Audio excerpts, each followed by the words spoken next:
right, so we are back. We're back. A little bit more education. We want to talk about the biggest restriction you'll probably see in classes, and the biggest reason to modify is the overhead position, right? CrossFit didn't injure anyone's shoulders.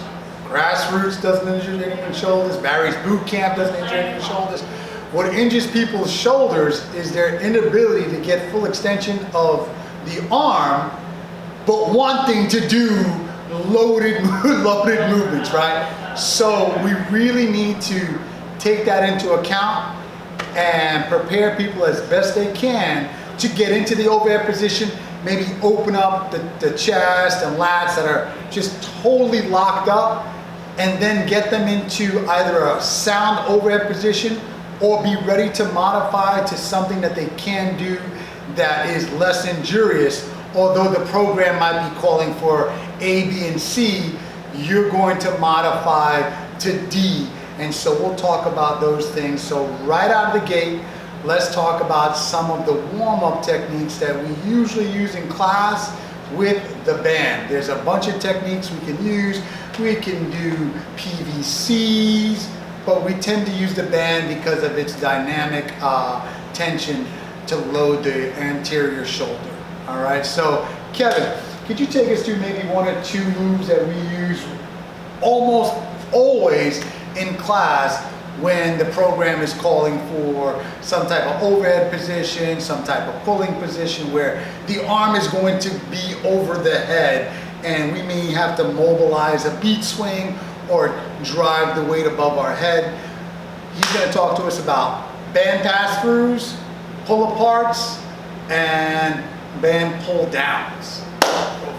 Absolutely, guys. So just a basic motion, right? To just show how tight everybody is through the shoulder complex, right? It's giving you the side view. You should be able to, even with some discomfort, be able to get this full pass-through motion, right, all the way to my hips. I'm not trying to bounce or move too much through that, right? But it should be fluid.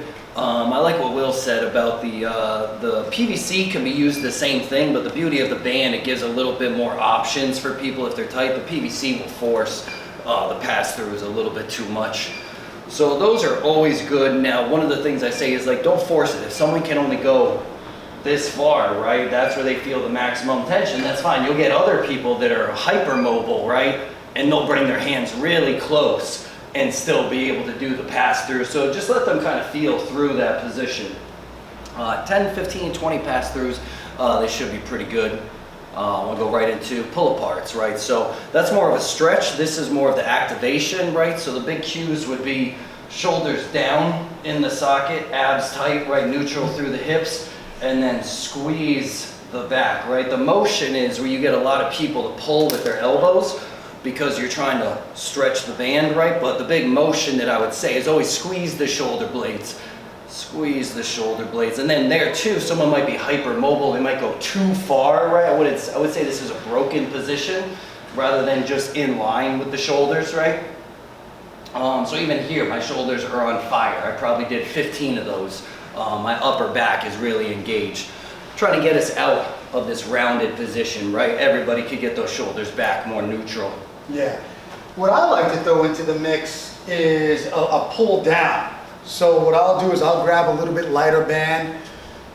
Now, the type of band that people use, it'll differ. I tend to get the more developed person in the shoulders to get on the red band, but for all intents and purposes, especially in like the women's strength, I like to err on the side of a lighter band so they don't get torqued into, you know, a too aggressive a stretch too early on.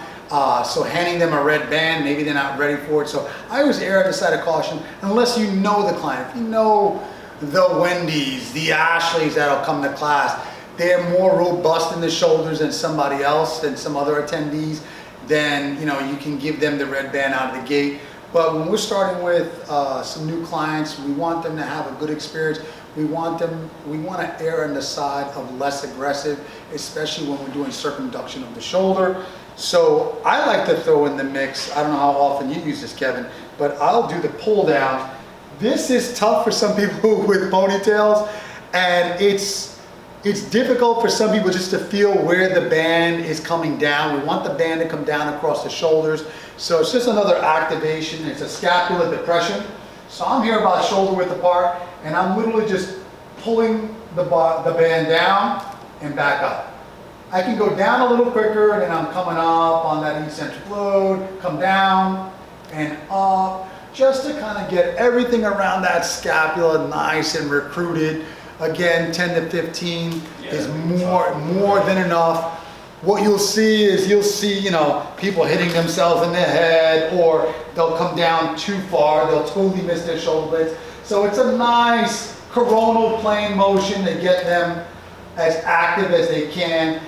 That is a pretty good lead up to the overhead press. Stop there.